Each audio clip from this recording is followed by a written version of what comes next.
everybody, and welcome back to another exciting episode of Eggs, the podcast. Today's special guest is Jake Madoff. Jake, how are you? I'm doing well. Happy to be here. How are you two doing? Absolutely great. Glad to have you here. So let's start at the beginning. Let's talk a little bit about who you are, what you do, and why we're talking. Sure. So I'm a full stack growth marketer. What that means, kind of a new AG marketing type term. It used to be growth hacker, and now the most sophisticated term is full stack growth marketer. A full stack growth marketer means that I cover paid search, paid social, CRO, and SEO. So paid social is basically ads on Facebook, Instagram, largely considered Meta, YouTube, TikTok, LinkedIn, etc. Paid search, largely ads on Google. That includes Google Shopping, Google Performance Max, and then Bing. And then, of course, SEO. Most of what I do there is on-page SEO with a bit of off-page SEO work. And then CRO is basically anything involving conversion rate optimization. So optimizing a funnel for a given conversion, whether that's a purchase or a sale. That's kind of where I started. My start was with a iOS application that I co-founded called TradeMade. We got funding for that. I worked on it for about 2 or 3 years. It was a team of about 15 people. I was leading growth and product design there. So just as a way of survival for the company, I taught myself growth marketing. At that point, it was around 2015. SEO was kind of more of the name of the game. Paid social was just kind of starting, but things were more organic for social. There wasn't really that big a market yet for paid. It was really just kind of just starting with paid social. From there, I started working at Bespoke Post later on, led growth there for about 5 years. And when I started, it was me and one other person. We were spending about $300,000 a month on ads. By the time I left, about 5 years later, it was a team of about 7 or 8, and we were spending about $2 million a month on ads. Wow. And all the while, I was doing freelance on the side and working with small and large brands from Hims and Hers to Hum Nutrition to Home Chef, to smaller kind of more local businesses or small to medium-sized business owners, and helping them and bringing that kind of like enterprise level expertise where I've done tons of testing and bringing that to them and helping them with their growth and digital marketing. Yeah, that's awesome. That you call yourself a full stack guy, because in software, full stack's front end and back end, but in your world, it's kind of everything. It's the same kind of concept, but it's an interesting term to use in this application. And the other thing that's interesting is some of those brands that you mentioned. I've seen ads multiple times.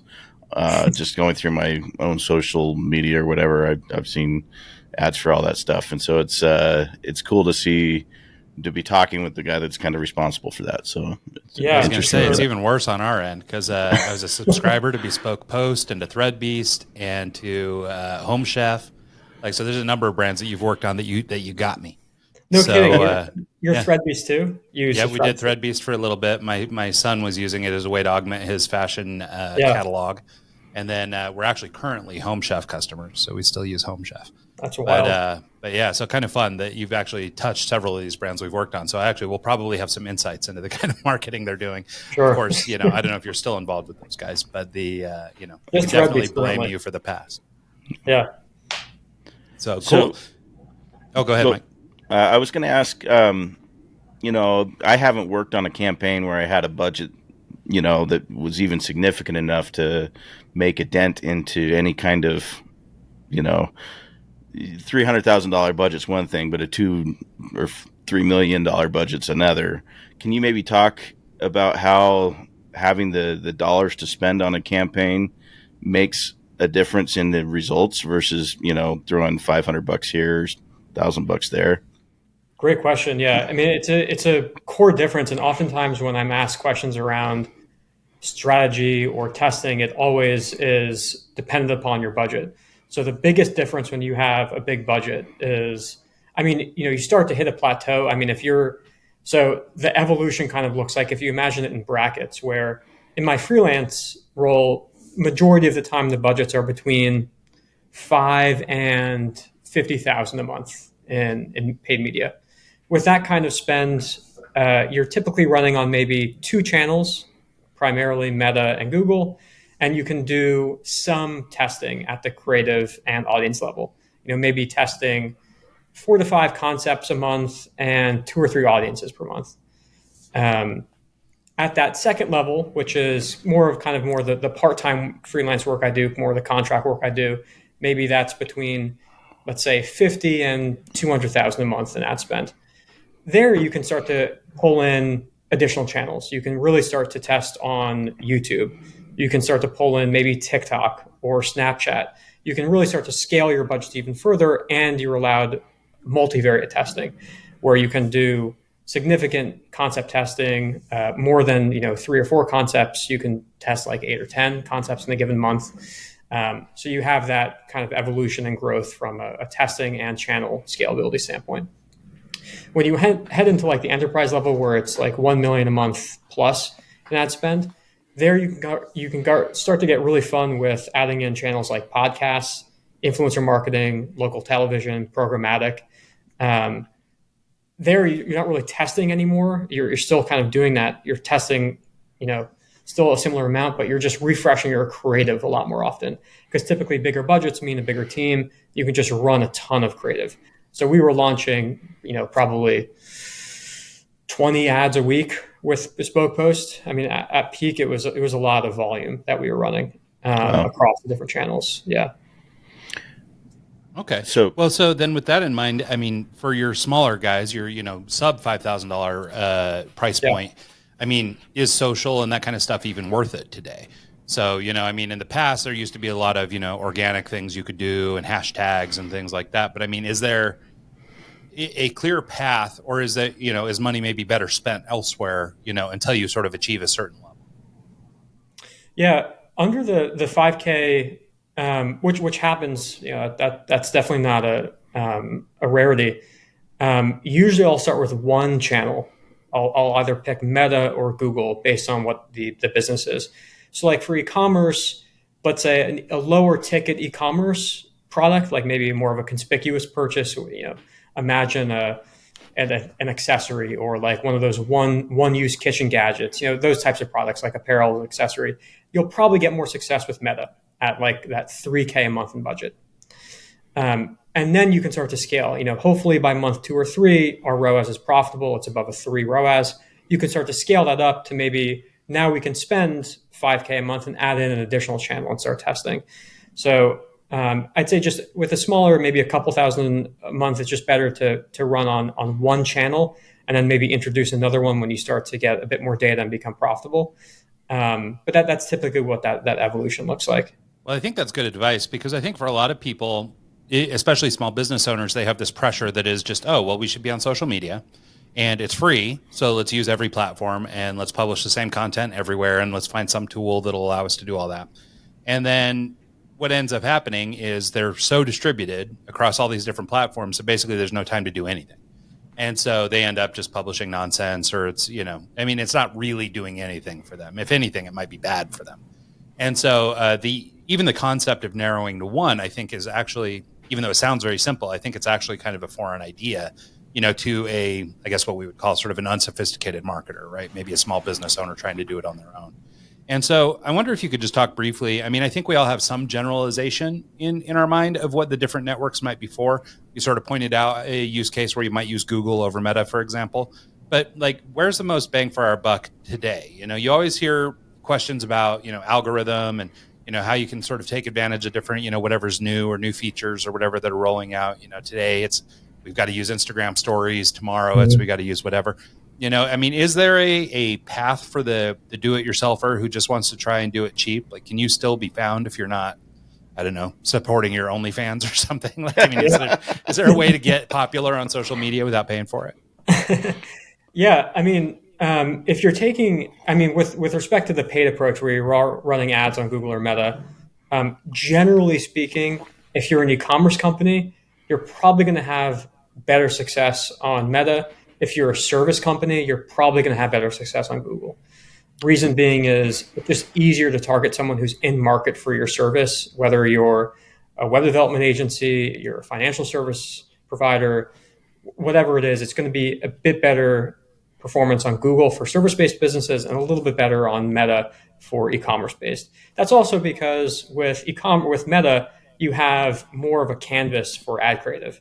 That's a big difference between Google search and Meta. Is with Meta, you can really have fun with video creative and image creative. And that lends itself better to e-commerce products that require a bit more visual, where a service industry, you can get away with kind of more text heavy advertising to communicate your service. Of course, Google has things like YouTube and PMax.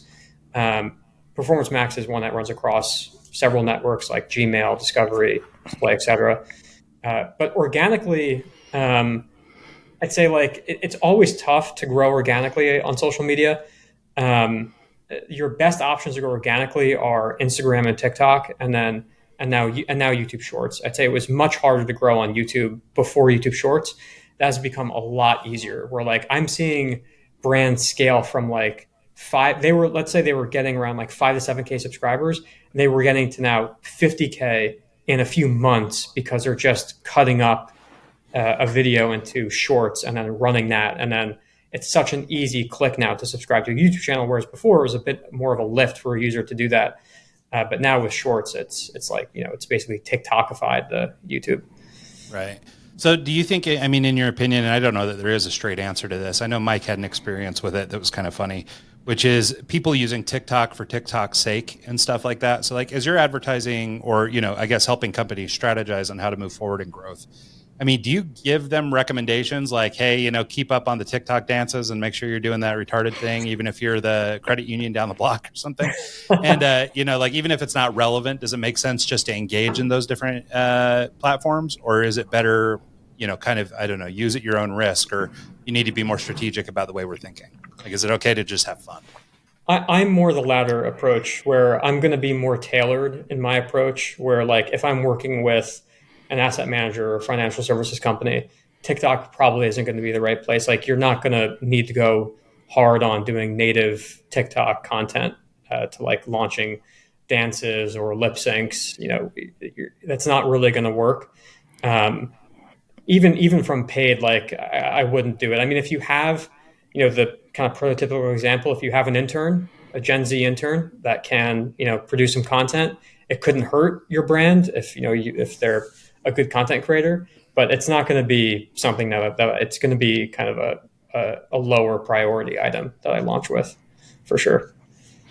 So, in software, we do testing all the time as far as to make sure that if you change something, you don't break it. Mm-hmm. You've mentioned testing in your initial intro. Can you maybe talk about how you test an ad campaign and how it works on different platforms? I'm sure you change it up just a little bit on one, and then you see if it affects the end result. Is that pretty much the concept, or is there? I'm sure there is a lot more in depth than what I'm thinking right now. Yeah, for sure. Yeah, the tests between audience targeting and creative are a bit different. So with audience targeting, you always want to start with a broad baseline audience. So let's say I'm marketing a shoe company, let's say Zappos, for example. I'll want to start with a broad target, where maybe I'm just doing national targeting across the US and I'm doing ages 21 to 64 or something. That'll be my control variation in my test. Then I'll launch additional audiences against that, like an interest, maybe someone who interested in shoes or someone interested in generally fashion. Launch lookalike audiences. So building an audience that targets people that look like your past customers. That's another targeting option that Meta offers. And I'll run that for a while, given, if you spend more, you can get those learnings much faster. If you spend less, it takes longer to get that data in. But then you're constantly refreshing and trying different audiences and slices. And you'll probably settle eventually with a particular audience that works. One example that has been very fruitful that we found during our time of testing at Bespoke Post, and now is almost becoming somewhat of a common practice whenever a brand wants to try and target higher quality customers.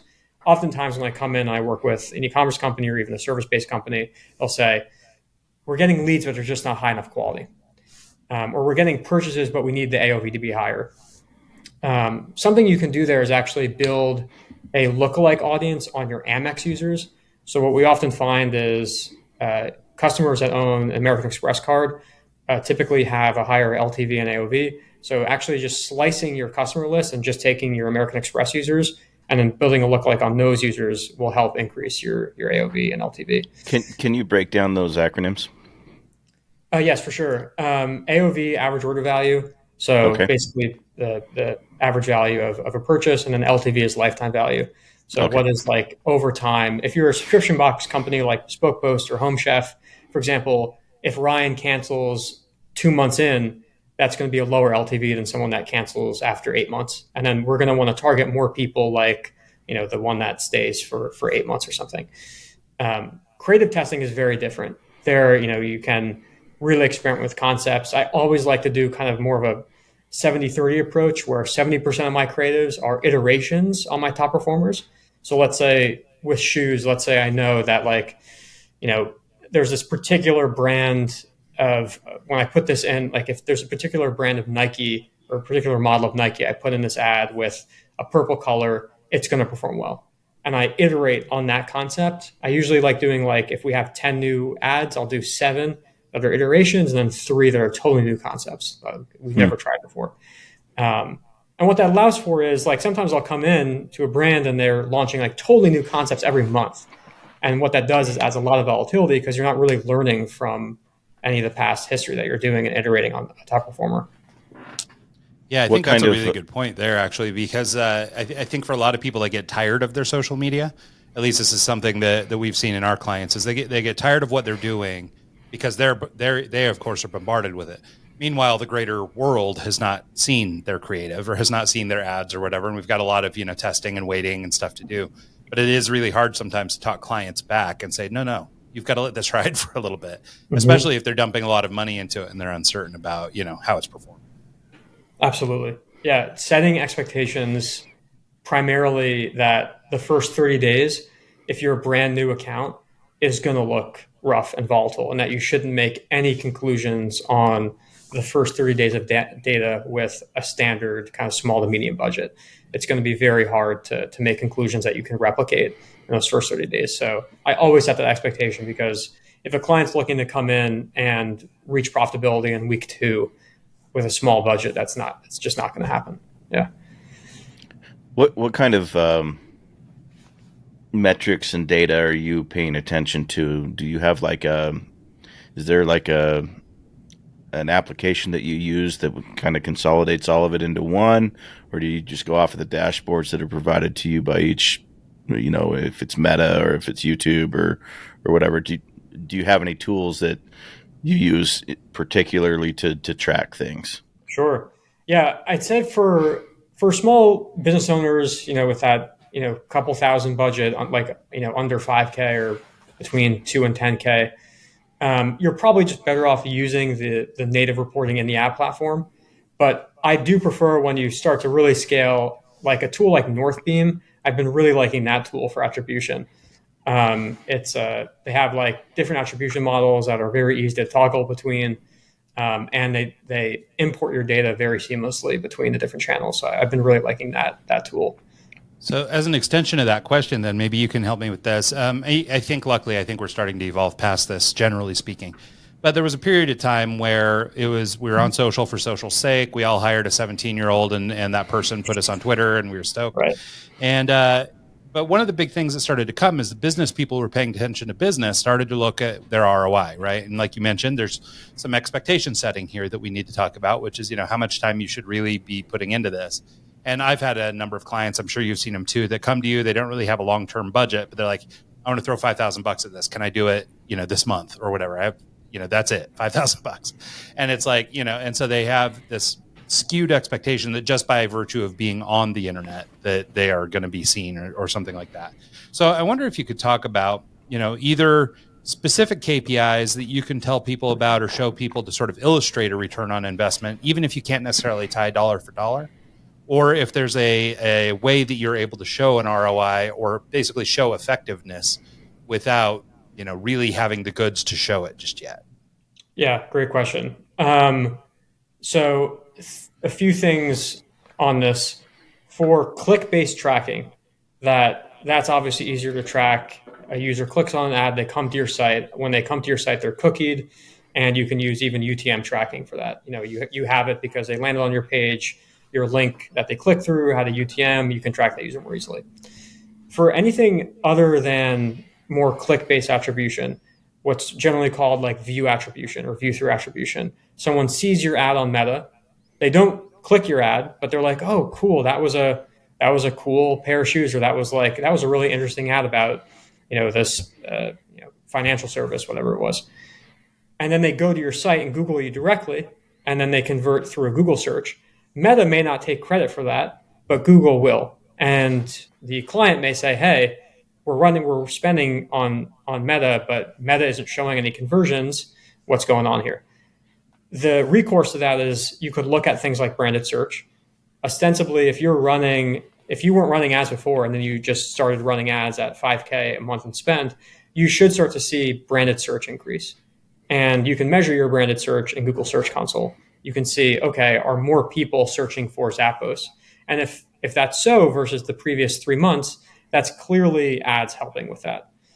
Another thing is adding to your flow, whether it's a contact form or a checkout flow, adding something like, "How did you hear about us?" That's a very low lift, low effort way to capture that view through, to say, "Oh, okay, people are submitting that they heard about us on Meta, but they're not clicking through from Meta." So that's another great touch point.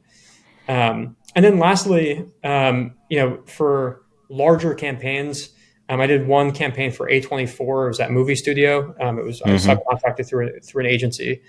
You can do like retrospectives and multi media reporting where you can either send emails out or surveys to customers or purchases, ask them questions to acquire learnings.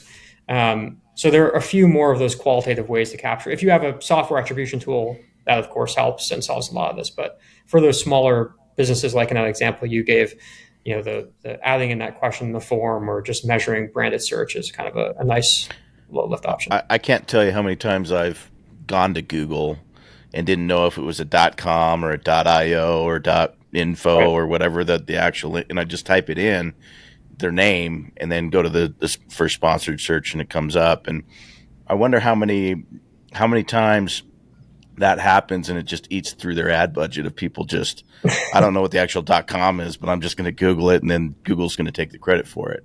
And so I kind of feel bad when I do that actually, because I'm like, oh, I just ruined it. But you know what I mean? It happens. I mean, and also it's important now because brands are so omnipresent, and sometimes like at Bespoke Post, we had like our catchphrase "Box of Awesome" because people had a lot of difficulty spelling Bespoke Post.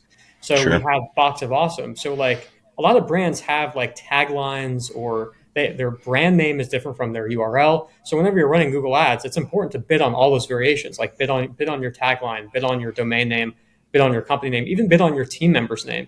That's like another thing that I do sometimes when they come in is like I'll bid on the founder's name or relevant team members. That's interesting. Yeah, I haven't heard of people doing that before. That's a smart idea, I think, especially if you have a prominent leader or something who's known in their space or something like that. That makes a lot of sense. So maybe we could talk a little bit about, or one of the things I was curious about, I just was thinking about it because of what Mike said, even though this isn't what he said, but it spurred this thought in my head, which is like for people who are trying to do individual posts like this, like you always see like in Facebook and in Instagram, you've got this concept of boosting posts. And so I think for a lot of small businesses that maybe don't retain an agency or don't have somebody on speed dial, they can call for social help. They just, might be boosting their posts and doing things like that. I mean, do you have any thoughts about that? Is that an effective way to spend $20, or is it just basically kind of throwing money at the lottery and, maybe you'll get a hit, maybe you won't? Definitely more the latter. Yeah. Any kind of more direct response growth marketer like myself will tell you boosted posts are like Facebook's way of like a gumball machine that is broken. Like, you put in like $20 and you're like, oh, I'm excited to get some return. And then it's like, it gives you like, a gumball that's 2 years stale. Like it's boosted posts. If you throw $20, $50 at it, it's going to cycle through your followers first, and then it'll start to expand very broadly. So it's really not going to do much. I mean, it's also typically going to optimize for like traffic or impressions. So you're better off honestly just saving that, and then saving up a few $50 increments over time, and then just bringing on a growth marketer to help scale. Yeah. So Google used to, SEO was a big thing, and typing out your blog posts daily and trying to get those SEO metrics up. Is that still a thing, or is it all pretty much give me your money and we're going to place you higher kind of? Is there tactics still behind SEO? And actually, because if I Google my DJ name, there's a golf company that makes putters that's OnTick. And everything that I'll see a post of mine, and then I'll see a putter, and then I'll see another. Even though it has DJ in front of it, I'm still seeing putters, and I'm seeing random stuff. That there's an aeronautics company as well that shows up. They make propellers, and so it's like, if I were trying to compete with a putter and an airplane manufacturer as a DJ, how would I maybe go about trying to get my SEO to pop up more in the DJ world instead of having these guys pop up as well? Yeah. SEO is going through a very interesting change right now. So like you're describing, let's say maybe even like up until even 5 years ago, like just before COVID, let's say 2018 and before, 2019 and before, SEO should be part of your acquisition strategy if you're e-commerce or service. One of my first websites that I built was called Bestly, Best Lyyy. It's still live. And I was competing with this company that was called at the time bestproducts.com. And that was, of course, an SEO play. I named my site Bestly. It was like bestlyco.products or something. And then bestproducts.com. Bestproducts.com was later bought by Hearst Publishing. And I was competing with them on terms like best indoor treadmill, like best, organic toothpaste, and like driving to Amazon as an Amazon associate and collecting affiliate revenue. And SEO back then, 7 years ago or so, was awesome. It was like you really could be very formulaic and scientific and rank for terms if you knew what you were doing and actually monetize on that. Today, it's very different. If you're an e-commerce company and you're doing SEO, it's a losing battle. Like if you Google, like as just a fun experiment, Google like leather men's shoe, and then like as a product search, and then Google something like web development agency. The two searches are totally different. Google's feed for anything product related is they're just going to show you tons of product tiles from their Google shopping feed. So like your whole SERP is going to look like product tiles. All that's sponsored. Those are ads. That's not SEO. That's their Google shopping feed. For a service, it'll still look pretty normal. It'll look like you'll see some sponsored listings for development agencies. You'll see a few listicle sites like Clutch or something that rank agencies, and maybe a few agencies that have good SEO will come up there. So if you're an e-commerce brand, search is going to fall by the wayside, and Google's very much turning into just like a front page catalog now. For services, you can still kind of get away with that blog approach that you're describing, where publish an article that's like best web development agencies in New York and try and rank for that, or best, the more specific, the better. So if you're for a web development agency that I worked with a few years ago, we went very specific. We were like the best, Java web development agency in New York. Like we went very specific, like to the language level for people looking for like a particular programming language. Even what I'm saying now is probably going to feel pretty vintage in like a year or two with ChatGPT. and search like changing quite a bit of even how they show like other service-based or like informational searches. Yeah, that actually takes me into what I wanted to get into next was sort of the effect of AI on stuff. I think a lot of people are, leveraging tools like ChatGPT and others for, content creation and quickly iterating on blog posts and, all kinds of things, tweets, everything. Mm-hmm. And so for me, at least like as a human being, I go, okay, well, you're kind of cheapening this information. It still might be good, but like somehow it feels less valuable to me because now it's just, can be churned out by a machine, at rapid pace. So I've heard, and I don't know, so I'm open to clarity on this one, is like I've heard, that Google and other platforms are looking at ways to sort of scrub out or de-rank, content that's obviously created by AI.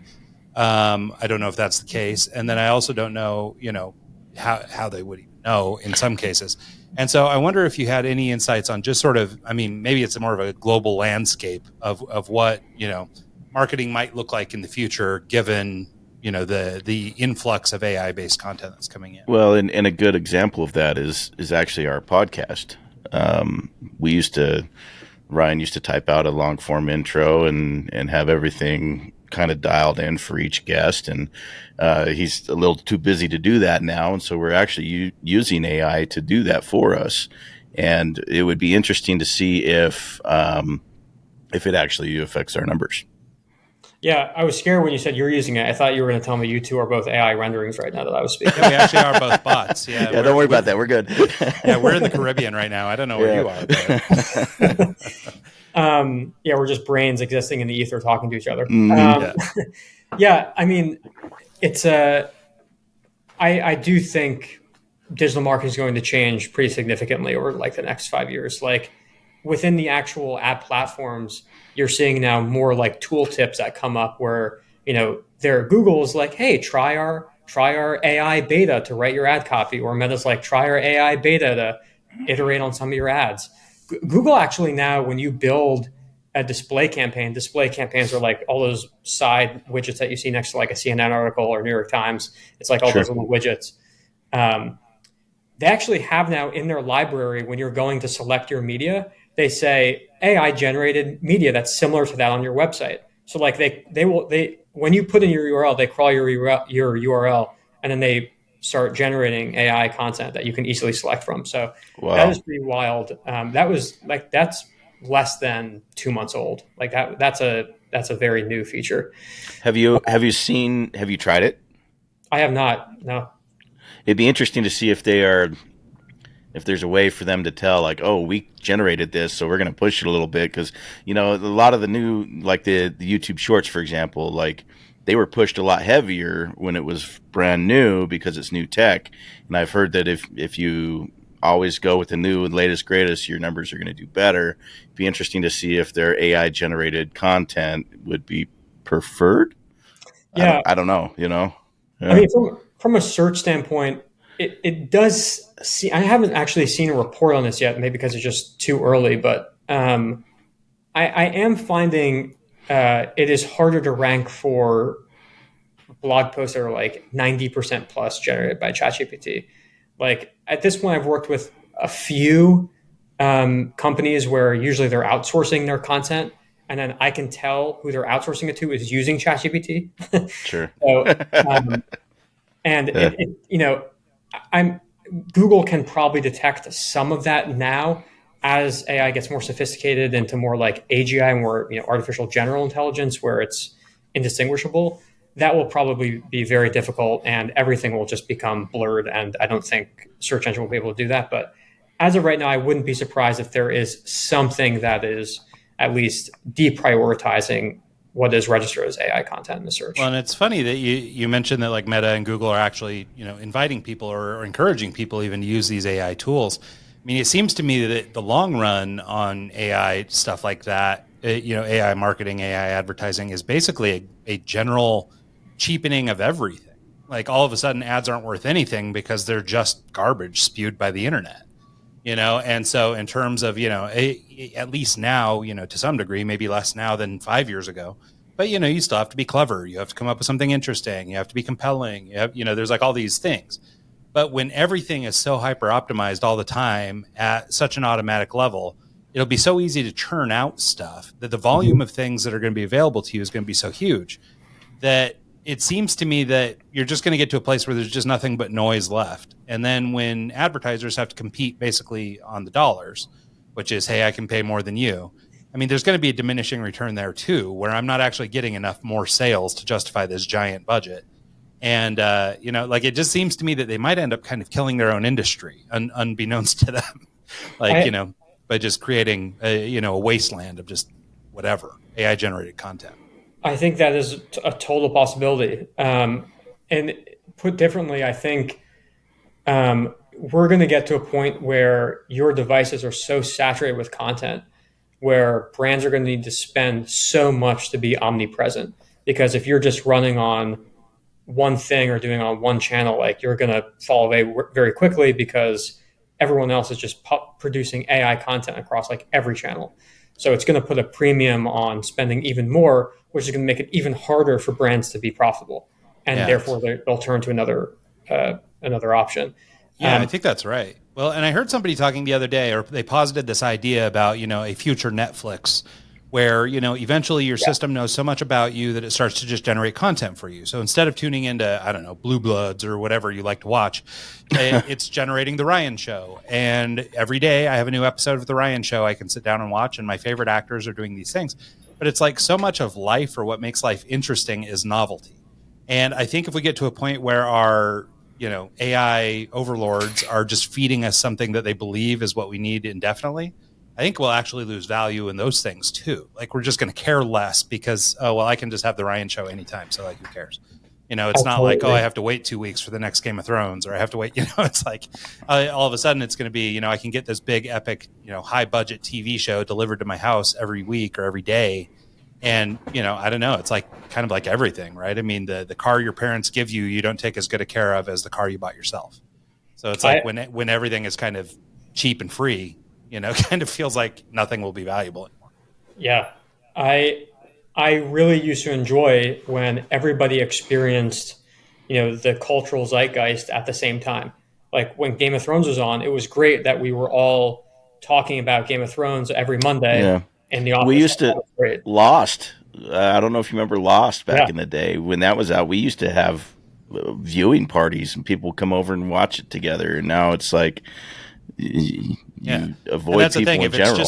If it's the Mike Show and it's just night court with DJs instead, it's like I don't know how compelling that's going to be to you, Jake, or like I may not care either, and so I can't go to Mike's house and watch TV because his show's stupid, and so it's like, so what are we going to do? It's like, so I think that despite the amazing things that AI can do, I think there is a little bit of like, I don't know, cutting off our nose to spite our face that I think's going on, and we're not paying attention because it's such new novel technology. Just going, okay, well, just use it. And like I'm seeing it injected in every software platform, everywhere. And it's like, even if it doesn't really do anything, like all it does is it's maybe a more robust search of your platform or something. It's like, it doesn't really do anything. It just kind of does what I did before in a slicker way. Yeah. But, so anyway, so I can already see a diminishing return on the novelty of AI. And I see from like a marketing or an advertising perspective that while I can see in the short term it comes in and it replaces a bunch of designers and it replaces a bunch of ad guys, I can see a world where the companies who end up being successful are the ones that are relying back on human creative to create something new and novel that AI can't see yet. Maybe one day we'll all be, AI will be our overlord and we won't have even a place for creative people like that anymore. But I think there's always going to be a spot for people who can sort of flex a creative muscle. And maybe I'm naive, but I believe that there's still going to be a place for that. I agree. I was happy with like, the Writers Guild and SAG movements where, actors and actresses were against basically their avatars being licensed for AI use. Cause it's true. It's like, I don't think a lot of people like, even myself, I use it every now and then for ad campaigns, but even myself, when I'm using it, I'm like, I wouldn't be too sad if this wasn't a thing in a few years because I'm scared of this in 5 years. It's nice right now, but I use it with that thought in the back of my mind. Did you see OpenAI's new product, the AI Sora? It was the video generation it tool. was the video generation. Yeah. Yeah, it's insane. And that was genuinely terrifying to me when I saw that trailer for that. Yeah. Yeah, well, and that's the thing. I mean, kind of what we're talking about here. I mean, not only is it, I mean, yes, it could be useful in marketing, or somebody that has a small budget, maybe they could produce a video for less money, or whatever. But it's like, but there's also danger. Like you mentioned, the SAG-AFTRA guys, avatars being used in marketing and advertising. I mean, obviously, there's already hundreds of thousands of millions of cases of these, celebrities being injected into all kinds of things and selling products they've never heard of. And Yep. I mean, all these things are already happening. And it's like, just imagine when it's indistinguishable from reality, when all of a sudden, you're seeing a video trending on social media that's, I don't know, your nation's president saying something insane that, is going to put people in real danger or something. And it's like, okay, well, is it real? Isn't it real? Like, we don't know. Do we act on it? Don't we? It's, it's Scott, like we're going to end up in a real pickle. Scott Galloway was talking about this the other day in regards to even this upcoming election and the perception that I try to avoid politics in this, but one of the things that everyone's saying is Biden's old and that he's slow and his cognitive abilities are slowing down, and that he's talking about not necessarily AI making a video of him, obviously having issues, but just slowing him down a little bit, making it look like he's cognitively impaired and putting pauses where there shouldn't be and stuff like that. And it's crazy to think of how that can have an effect on just elections in general. And, do you know who Rick Beto is? Have you ever heard of him? He's a producer and has a YouTube channel and talks about recording music and trends in music and stuff like that. And he was talking the other day that, hip hop was huge back in the day. Pop was huge back in the day. Everything that was kind of the last decade or so that was mainstream music isn't charting as much anymore, because what it actually is charting is live musicians playing an instrument, actual guitar players shredding on a guitar, drummers doing these sick fills and stuff that AI can't replicate.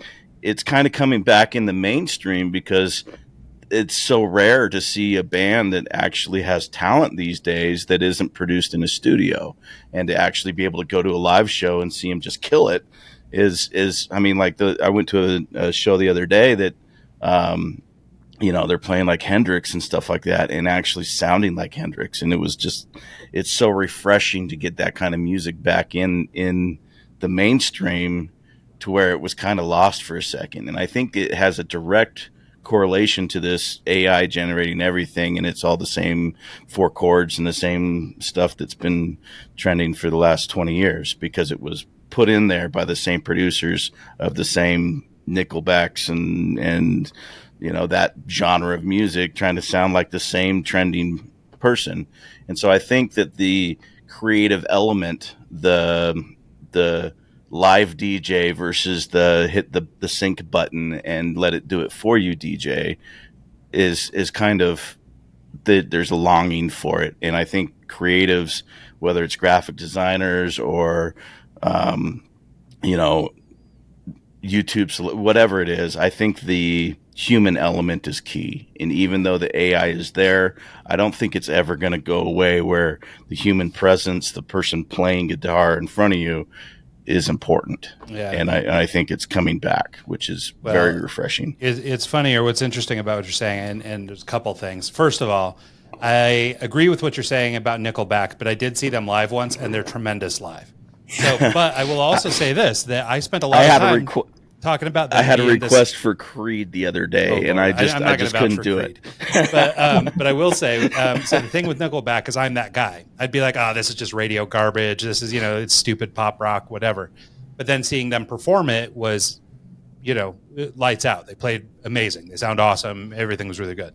So, but what's interesting, or I think the case that you're making there, is the spiffed up radio version, or in this marketing discussion, the Chat GPT version of a slick marketing piece doesn't have the same for the same whatever this intangible thing is that Nickelback Live has. Nickelback Live versus Nickelback Radio aren't even comparable.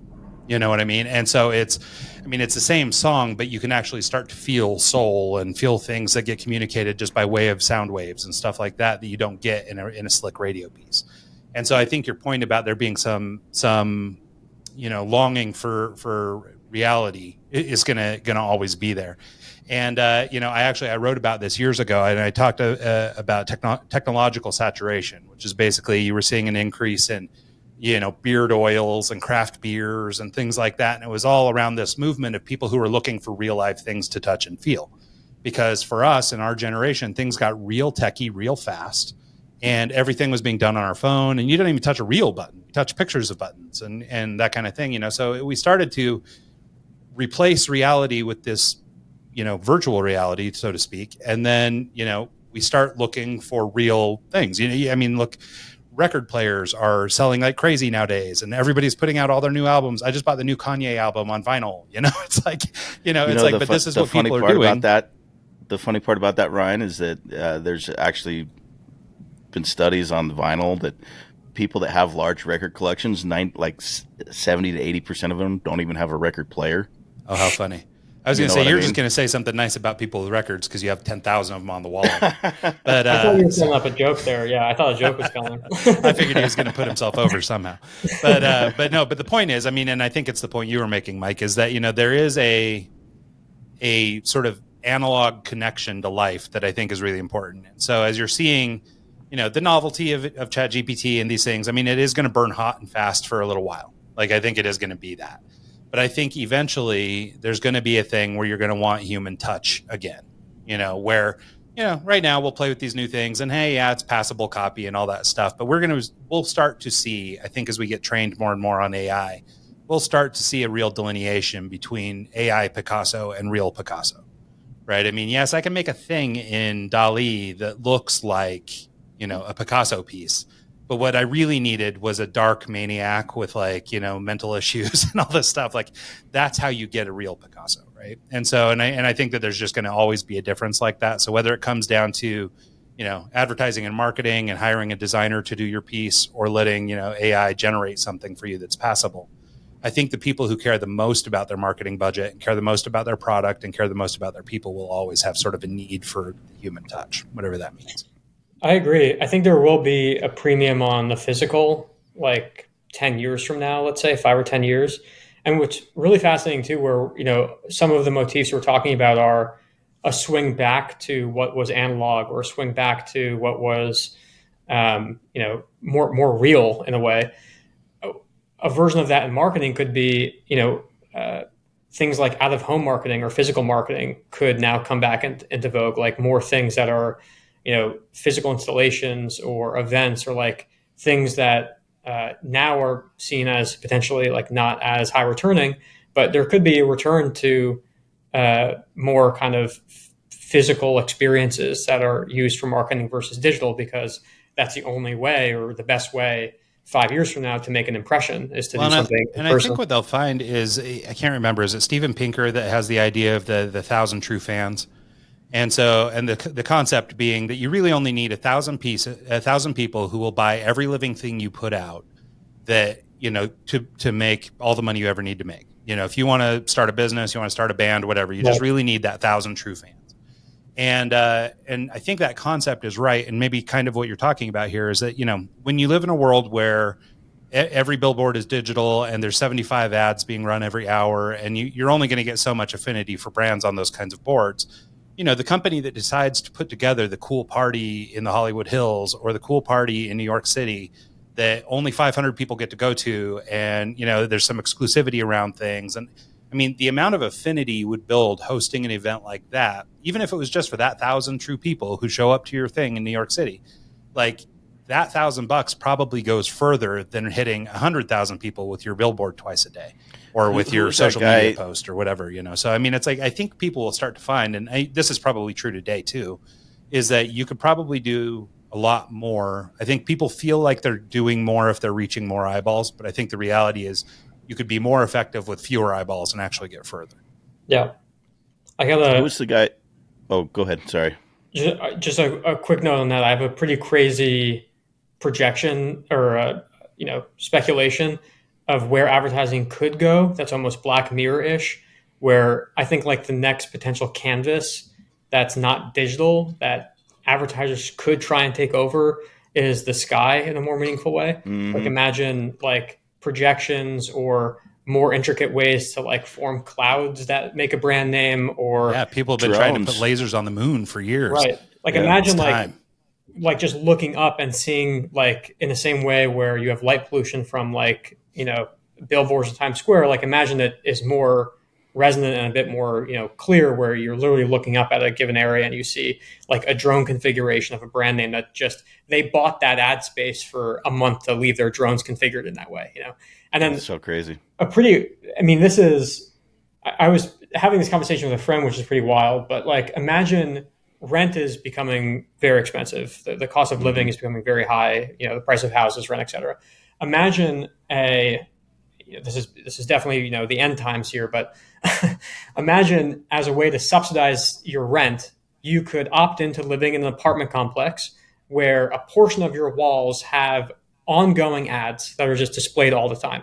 You get a discount on your rent because you're watching ads, and that's the only thing that you have as an option. But there's ads running constantly in your background and like you're in your apartment. It's kind of like a fun thing to speculate on, but who the hell knows? Who knows? It even occurred to me when you were starting to say, that it could be very Black Mirror-ish. I'm thinking even further into like the Neuralink type things where, you're just getting something beamed into your brain where you happen to look at that Volvo on the street and it's like, oh, buy this Volvo for X number of dollars. And it's literally just in your periphery because you're getting it through some sort of neural feed, because we've further integrated with technology. So, I think there's a lot of scary ways, and I do not put it past advertisers to stick their brand on just about anything. So, I had an ad on my Instagram feed that I was seeing consistently every day for probably the last 10, 15 days, and I didn't even know it was an ad. I thought it was it starts with this girl in front kind of thing, and she's always wearing the same shirt. I'm like, why am I seeing this same lady every time I'm on Instagram? And then I looked in the bottom. I actually stopped for a second because like, why am I seeing this every time? And then I realized it was an ad. I was literally scrolling through it every time, and you kind of become numb to it, and part of I'm kind of anti that, I pay for the ad-free version of Netflix, and when Amazon Prime started trying to charge me $3 to have ad-free content, I don't use Amazon Prime anymore. And it's just one of those things. I'm kind of like, I guess I'm just an old get off my lawn kind of guy, but I just don't like, like when I go visit my dad and he's got satellite TV, I only watch stuff that's with him that's pre-recorded because I can't sit through an ad break, and I don't watch the Super Bowl because it's a giant ad. It's all about the commercials, though. Yeah, but no, you know what I mean. It's getting to a point where it's so saturated that billboard on the side of the street doesn't mean anything anymore. By the time I drove past one the other day, and I pay attention to it a little bit because of Ryan and our podcast, and we talk about advertising a lot. And I drove by this billboard the other day, and I couldn't even tell. I could tell what the subject was, like what they were trying to sell, but I didn't see the company name anywhere on the ad. It's like going to putting a concert poster out there without saying the venue or the start time. It's just the lack of thought process in the billboard itself was just mind-boggling to me. Like, you got a tenth of a second to capture someone's attention driving down the road, and okay, yeah, I need a new roof, but who's going to do it for me? You didn't put your even logo anywhere where I could see it. Maybe this will be the strength of AI then. It'll come in and also put out of business bad ad designers. So we'll all end up in a better spot. And we'll all bow to the GPT lords. So tangent over. So here we've only got a few minutes left, Jake, but I wondered if we could do or kind of part on I don't know, something that is kind of a leave behind or something actionable that people listening to the show could do. And we've touched on pieces and parts of this, but maybe if we can say it maybe a little bit more succinctly or sort of get, as close to a strategy out as we can here in the next 5 or 10.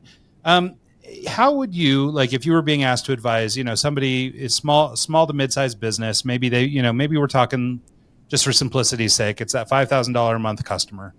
And how do you advise somebody like that to basically do the most with the least? I would say let's say e-commerce company or service company, Sure. for example. Yeah. Pick one channel. Let's say that's Google, and run on Google Shopping and Performance Max. Take your meta budget, put that into some retargeting. So you're just retargeting users, keeping yourself omnipresent. I would potentially check on like Upwork or Fiverr, get someone that can help create some creative pretty quickly for you. I think you can leverage ChatGPT for ad copy and try with that. And test for 30 days and see what you can do. In your campaign build, just test two things. Don't do like a multivariate split test. Just have your control of what your kind of true blue audience segment or creative that you think will work, and then test it against one other type of concept. Just let that run. Don't touch it too much in the first few weeks. Let that run and see what you get from a performance standpoint. Of course, there's a lot more intricacy in there. Of course, I'd recommend working with a growth marketer like myself, but at that lowest kind of action plan, I think that's what that could look like for a small business owner that wants to kind of be a bit DIY with it. Is that $5,000 budget within your range of service, or is that a little low for what you? Okay. Yeah, and I typically scale with that. We're usually not at that 3 to 5K for long. Usually around that 3 month period, we can get a bit higher than that. And speaking of, I just looked at the time. I do have to jump on a 2:00, but believe it or not, where I will be discussing ads. So yep, no problem. Sorry to get all like aggro and negative about it, but that wasn't our intent. But, I get it. I'm the same. I'm similar. No worries. Cool. Well, Jake, then real quick, parting shots. Where can people track you down and learn more about you? Feel free to Google my name, check out my portfolio, Jake Madoff. You'll see a few articles I've done. My website is jakemadoff.io. If you want to work together and see how we can increase your revenue with growth marketing, just submit that form on jakemadoff.io and we'll see what we can do together. Awesome. Sounds great. Well, thank you so much, Jake. I really appreciate you taking the time to visit with us. Me too. This was great. This was a lot of fun. Awesome. Thank you. Thanks so much to everybody who tunes into the show this week and every week, and we'll see you guys next time.